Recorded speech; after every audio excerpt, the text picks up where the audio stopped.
乌克兰的总统泽伦斯基甲美国的总统川普，伫北京爆发着激烈的口角了后，欧洲有几啊国的领袖到伦敦参加安全峰会，讨论乌克兰甲俄罗斯相关的议题。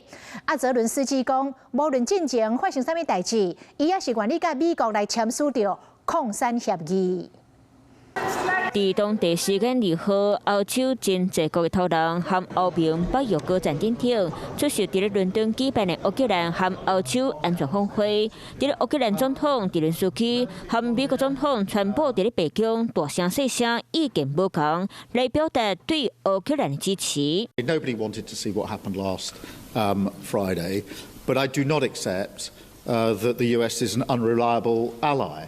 The US has been a reliable ally to the UK for many, many decades and continues to be. 英国首相史凯尼伫咧记者会顶宣布，英国、法国已经同意和乌克兰合作，制定欧洲版的乌克兰和平计划，佮和美国讨论共同往听一个目标前进。另外，英国嘛提供乌克兰16亿英镑，超663亿新台币来买新的飞弹。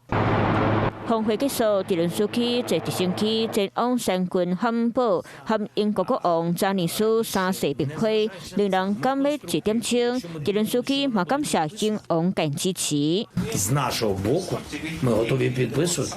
Я, чесно кажучи, думаю, що і Сполучені Штати будуть готові. Напевно, потрібен час проаналізувати якісь речі. Я хотів просто, щоб почули позицію України. 伫英國得到人情好禮、混亂的接待，澤連斯基表態趕快願意和美國簽擴散協議。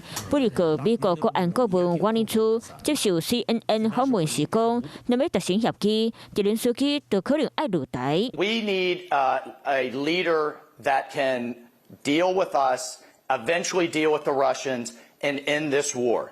And if it becomes apparent that President Zelensky's either personal motivations or political motivations are divergent from ending the fighting in his country, then I think we have a real issue on our hands. 川普定下共和党人繼續甲澤連斯基壓落底，民主黨人認為美國應該和民主盟友徛鬥陣，並唔是我向俄羅斯迄邊。北京這邊緩解銷量和烏克蘭俄羅斯的和平協議嘅真濟變數。